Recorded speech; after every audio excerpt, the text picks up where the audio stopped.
Hello, good evening, everyone. Welcome back to Yuno Learning. So here we are back with another masterclass on IELTS speaking part. So today we'll be discussing how do you answer your IELTS speaking answers for part. What are you presented with? How does the examiner assess you, and what things to take place? This is supposed to give a quick overview and comprehensive view of how your speaking test will be conducted, and especially focusing on the part. So let's see. So what happens during your IELTS exam?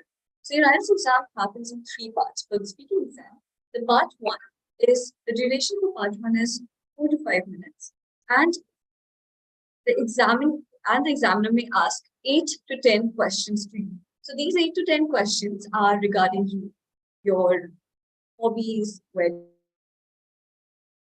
you live, anything related to your personal information. Part two is a monologue where you have to speak on a given topic for 2 minutes. So you're given a cue card. The cue card could be related to anything from your daily life. These are very relevant topics, nothing is hard or sort of hard, complex topics. It will be life topics like describe a trip you went on, describe your favorite book, describe your favorite novel, something like that. Last but not the least, part three, abstract questions. These questions are related to your part two. So whatever cue card you were given in part two, part three has questions which are related to those 3 to 4 questions, and this lasts for around 4 to 5 minutes again. And you have to answer them in not longer than the not longer than the monologue, but like longer than your part one. So let's start with the criteria for assessment. What are the criteria for assessment? Number one, fluency and coherence. So when the examiner is taking your IELTS exam, you also need to know that what the examiner is looking for so that you can mark or can stand up to the standards. The fluency and coherence is that you are fluent in your answers. You're not stopping, you're not stuttering in between, you're not taking times, constant pauses. There's a constant rhythm that you have maintained in your answers. Somewhere taking a pause in between to show the punctuations or show that their sentence is ending, that is fine. But if you're taking longer stutters or longer using more fillers, that is somewhere you can lose marks. Coherence is the logical structuring of your answer. So how you structure your answer is also very important. If your answers are making coherent sense and you're transitioning from one topic to another swiftly, that is also very, very important. Number two, lexical resource. So as I always tell my students, I ask them, what do you mean by lexical resource? It is nothing sort of a fancy word for your vocabulary. But your vocabulary is not just limited to fancy words. It also includes idioms, especially in the speaking exam, since the tool is very conversational. You can use some idioms related to the topic. You can also use some collocations. Collocations are certain pair of words that always go together, some phrasal verbs, and such other signpost and linkers. All of these are there to assess your expertise. Number three, grammatical range and accuracy. So everybody knows grammatical accuracy means that you have to be accurate in your grammar. The subject-verb agreement has to be correct. Your tenses have to be correct.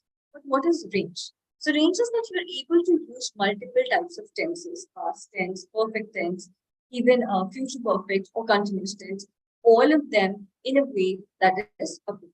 So when you can use them and show the examiner that you have a command or a grasp over the language in these tenses, that's when the examiner knows for sure that you have grammatical range and accuracy has been is correct. Number four, pronunciation. Now, a lot of the time, students misunderstand pronunciation as nobody's asking you to develop an accent. Pronunciation is as simple as just making sure that the word you're saying is correct. There are a lot of similar sounding words. You have to just make sure that when you're speaking the word, it is clear to the examiner the pronunciation is correct, the correct syllable is being stressed. You're not supposed to develop an accent. Indian dialect is completely fine, but make sure that your word is correct. So, speaking part one. The speaking part one commences with some basic questions that starts with you introduce yourself with your full name and your ID. The pre-test conversation that happens between the examiner and the student sounds something like this. So I have a sample here. So the examiner may start. The examination is taking place on 3rd of August 2023. The time is 7 p.m. The examiner ID is 134. student ID is 157, and the center ID is 186. This is the pre-test conversation before they start. After this, you are asked questions related to you, your family. It could be related to your friends, your school, your education, your likes and dislikes, hobbies, favorites, and plans. So we can choose any of these categories and then ask you questions. There are very few particular categories, there are very limited number of categories and personal questions. So if you practice them carefully, you can make sure that in the examination, you're not thrown a ball that you've never seen before, or you're not thrown with a question that you do not know an answer to. And among all of these questions, make sure that you are clear, confident, and your answers are concise. They're not too long, but it shouldn't be a one-liner answer as well. It should at least be for 2 to 3 sentences, but you don't have to elaborate more. Let's move on. Strategy to answer your IELTS speaking part. So most of the answers may be simple. For example, do you like music? Questions are always very simple. Do you like music? Do you like coffee or some other question? Yes, do not just answer yes or no. A lot of the times when I ask students these questions, their instant response is yes, and then you just speak. That is not correct. Answer this. The question says, do you like music? You can start, well, I am quite fond of music. Favorite genre is, let's say, so hip hop. If you like hip hop, my favorite genre is hip hop. Most of the times of the day, I generally prefer listen to music while I'm doing this. Always have to make sure that you elaborate your answers from in at least 2 to 3 sentences. The examiner is also satisfied, and they don't have to ask you why, how, or anything. And in case you're elaborating a bit more than required, the examiner may stop. Do not get worried there. It just means that the examiner has gotten their answer and they're just telling you that now we can move to the next. Second thing, paraphrase the questions. Use different words by answer. So when I say paraphrasing is one of the key aspects in your IELTS exam. Whenever the question is given to you, it's always recommended that you do not repeat the question word by word. Always use your own language. Change the words. Let's go back to the same question. Do you like music? Instead of simply saying, yes, I like music, you can change some of the words. You can say, I am fond of music. I really prefer listening to music. Some of these words, use some synonyms, sometimes change the voice of the tense of your answer, change the structure of your answer, make a simple sentence into a complex sentence. So these are a few pointers that you can use to paraphrase the question. These are the ways you can always make sure that your answer does not sound copy-pasted, and also gives the examiner the expression that the student is just not simply repeating what I'm asking them. They have command over the language and they know how to answer this question. Next, we have use correct tense by showing a grammatical reach and accuracy. Now, what do we mean by correct tense? So whenever the question is asked to you, assess the time period of the question. If the question is, what was your favorite dessert? Then what was your favorite dessert in childhood? Then you have to answer that question in past tense. You have to use different answers from past tense. Like, I used to like ice cream a lot. Or you can also use perfect tense. You can also use past continuous tense. Showing a range of tenses, but also making sure that whatever the question is from, the time period the question is from, choose only that to answer your question. If the question is, what if you would ever like to develop a new hobby in the future, what it would be? So you have to answer this question in future because it demands that something that will happen in the future. So always make sure that your tenses are correct, and you always use multiple types of tenses. You're not just stuck with simple past or simple tense. Use multiple types of tenses: continuous, continuous perfect, and perfect tenses. Next, last but not the least, as I said, answer in 2 to 3 sentences. If you are stuck, if you do not know how to elaborate your answer after yes or no, always think of questions like why, how, when. So if the question is, do you like music? So just after saying yes, you can't think of what to answer next. Just think of simple questions. What kind of music? Why do I like music? How do I like music? So you can answer that by saying, I like this genre. What do you do within your with it in your daily life. Listen to it daily while always consider some few other questions while you're elaborating your answer. It will really help you to expand your answers. So now let's look at the key questions, sample questions that we have for you today. So first question is, do you like your job? Now, of course, the instant responses could be either yes or no. But then explain, why do you like your job? If not, why not? And then something that is related, some information relevant to your job so that you can add to this. So take a minute, think about this question, think about what words can you use there, how can you paraphrase this question, what other words, what other reasons can you add? I'll give you 5 to 10 seconds to think about it, and then we'll move on to the sample answer that we have written.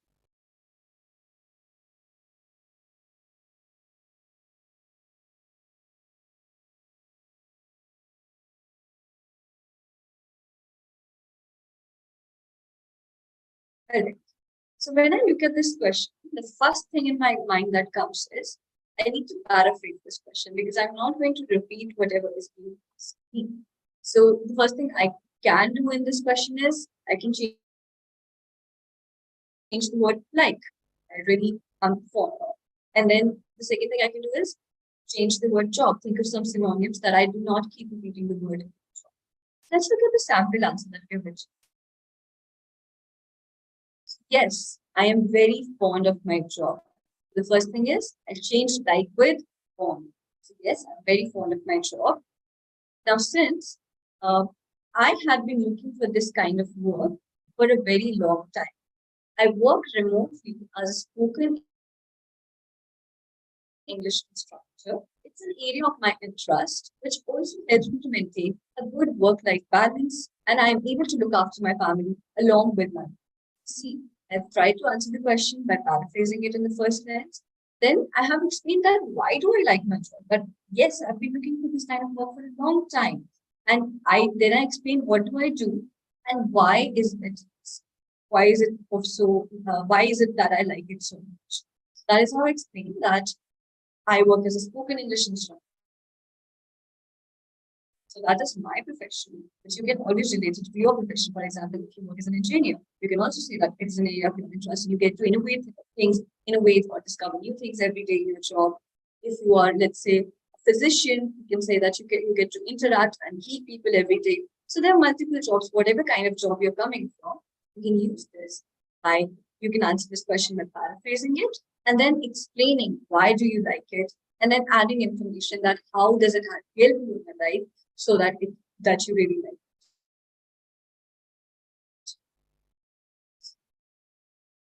Next question, are you feeling stressed often? First thing is, this question is asked in the present tense, that currently, do you feel stressed often in the current times? So first thing is, you think of this question, think of how you can paraphrase this question. What kind of idioms can you add in here? What kind of collocations, phrasal verbs can be added while you are answering this question? Take 5 to 10 seconds, think about it, and then we'll begin.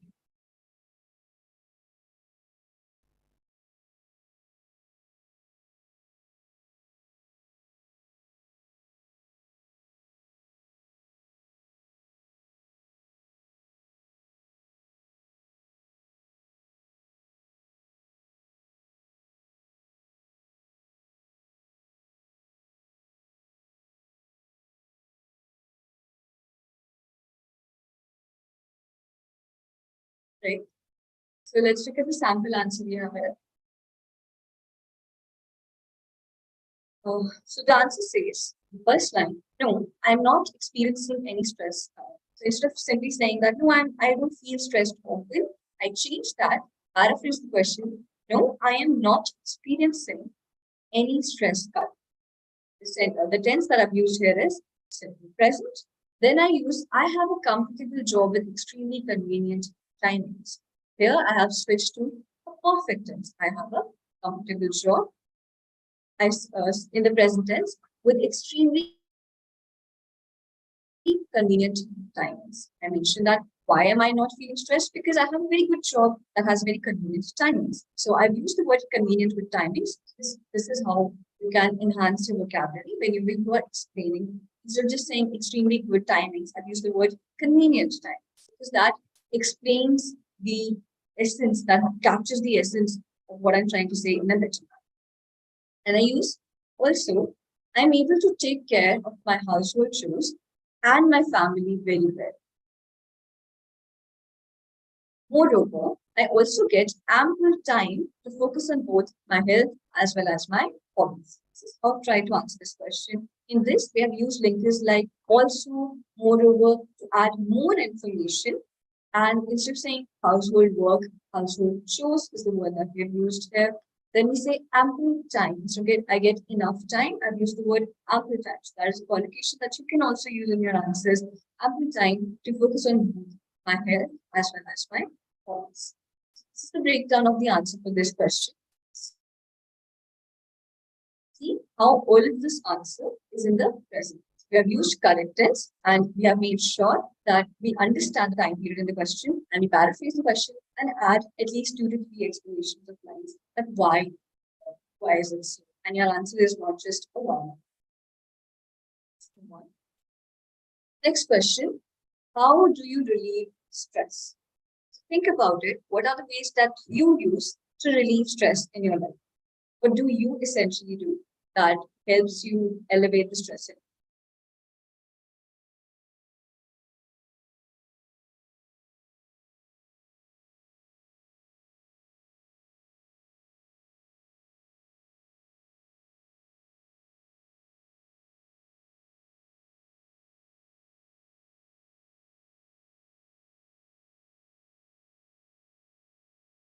All right. So let's look at the sample answer we've written here. So how do you relieve stress? Whenever I get stressed, I try to distract myself by talking to my close ones whom I trust to seek correct advice from in any situation. The first thing that we did is, of course, we paraphrase the question. Instead of saying stress, we changed the part of speech also. The stress there is a noun, but I use stressed as a verb. So whenever I get stressed, I try to distract myself by talking to my close ones whom I trust to seek correct advice from in any situation. We have used a complex sentence in the very first opening of our answer. So that gives examiner an essence of like, yes, you have a command over different types of sentences, simple, compound, as well as complex sentences in your answers. Then we use the linker also. Sometimes I just throw myself into an interesting web series on one of the OTT platforms like Netflix, as it is the best mode of entertainment and relaxation for me when I am stressed. So I've used one of the idiom here is throw myself. So throw myself means you get really engrossed or engaged in an activity. So I throw myself in web series or OTT platforms. So it's just saying that, if once, but one of the ideas is that you talk to your people. But you can also add one more idea. If you like out of content, you can add that this is something. But sometimes I also do this to relieve my stress. This is how you can expand this concept. Here, the first sentence, whenever we have tried to use a common sentence, then we have tried to add using a linker, then we have used through myself.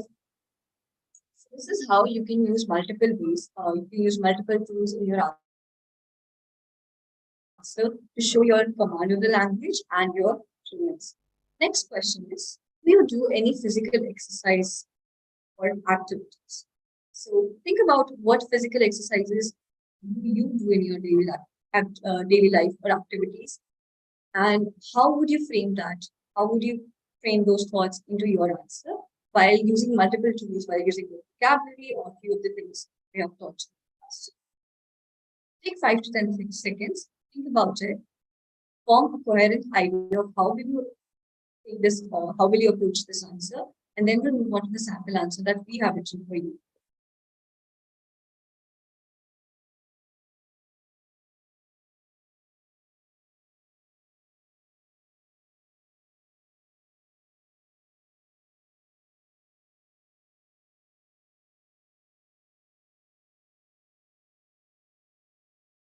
Alright. So the sample answer we have written here is yes. I go for a walk regularly and I often enjoy going to an open gym near my house. We start with yes, and we mentioned that what kind of physical exercise we do. Go for a walk regularly, and I often enjoy going to an open gym near my house.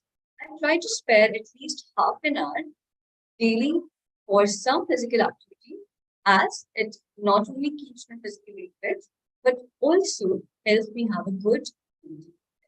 We have used not only and but also another tool to show that you have a command over the language.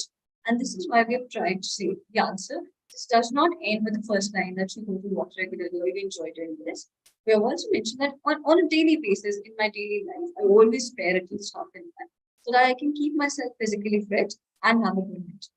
The answer is just not restricted to what kind of activities do you do, but it also expands that why do you do that. So this is the way you can expand your answer. So some of the things that we have used here is when we say go for walk, use the adverb regularly. Then often enjoy going to an open gym. Instead of saying try to take out at least half an hour, we have used the word spare at least half an hour daily for some physical activity. And then we've used uh, the conjunctions not only and but also to add the reasons why, how does it help you. So it keeps you physically fit and have a good mental. Let's move on. So how should you prepare yourself for these questions?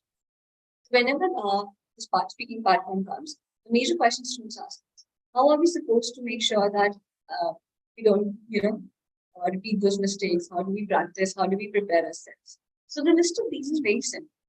And of course, in speaking exam, even though there are a lot of tips and tricks that one young instructor can provide, at the end, it also boils down to the practice that you have to practice your speech, your intonation, your voice modulation multiple times, and then rectify your mistakes over and over so that you can get to the perfect way and you can be confident while you're speaking in front of exam. Because a lot of the times I've seen my students lose that confidence while they are in front of the exam. Like even they are very extremely brilliant and have a great command of the language, when it comes to giving their answers in the final exam, they might just fall a little bit short. That could be because of the lack of practice. So how can you do this? Number one, record your answers. Now this is very important.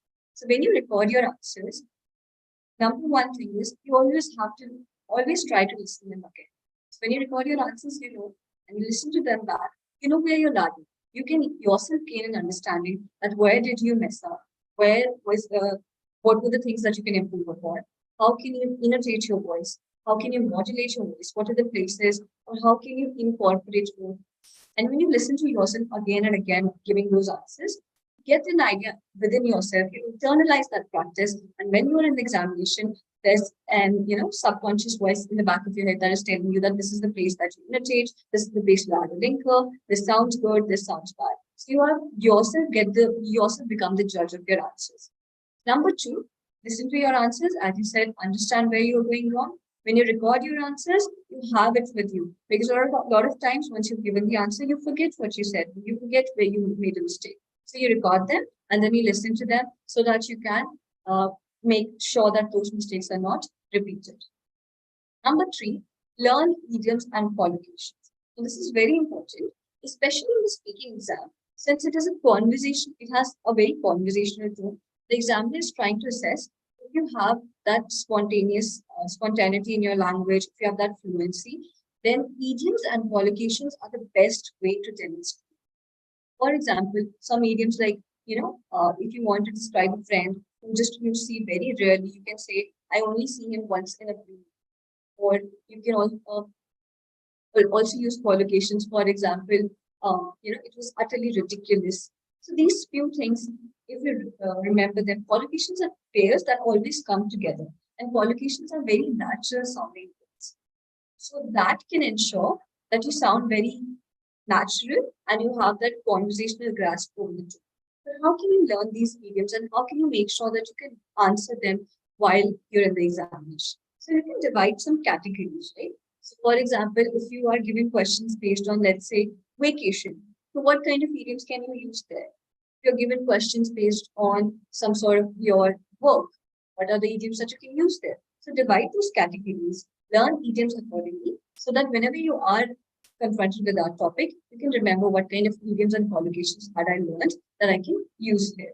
For example, if you're talking about something that is very near and dear to you, you can say the apple of my, the apple of my eye. So these are the idioms that we can use. Last but not the least, very important, practice with someone. Now, even though, as I say, that it is very important for you to rectify your mistakes on your own and internalize those, it's also important to practice with someone. So when you practice with someone, they can point out the mistakes that you can look over yourselves, right? For instance, a lot of the times we are not aware of our tone, we are not aware of the pitch that we're using or the voice modulation we are lacking. So if you practice with someone, they can give you that constant feedback. They can give you ways, tell you ways how to improve this, and you can have a cross check with them because they will be listening to you at the moment and they can provide you instant feedback on how to practice more, especially if you're practicing with someone who is a native in the language or maybe someone like proficient, like your instructor or your teacher. They can point out and guide you the correct ways in which you can work. So the times students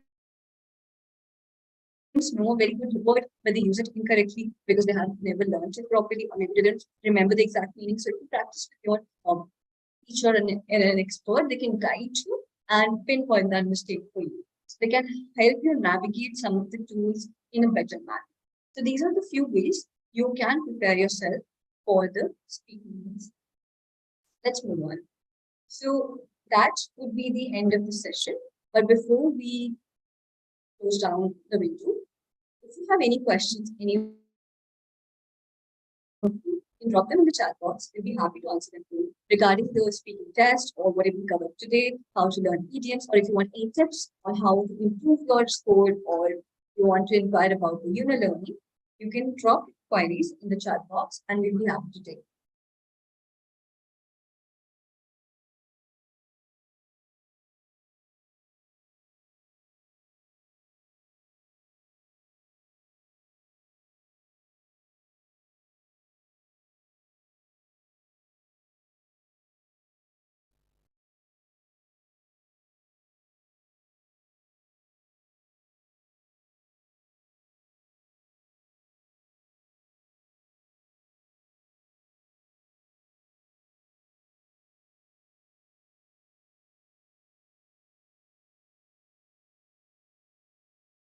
All right, so assuming there are no questions about, we'll be moving forward. But if you have any questions, you can drop them in the chat box or you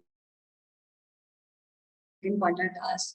If you're learning, we provide different sessions for your, we have multiple classes for your practice. You can go up to our website and inquire them.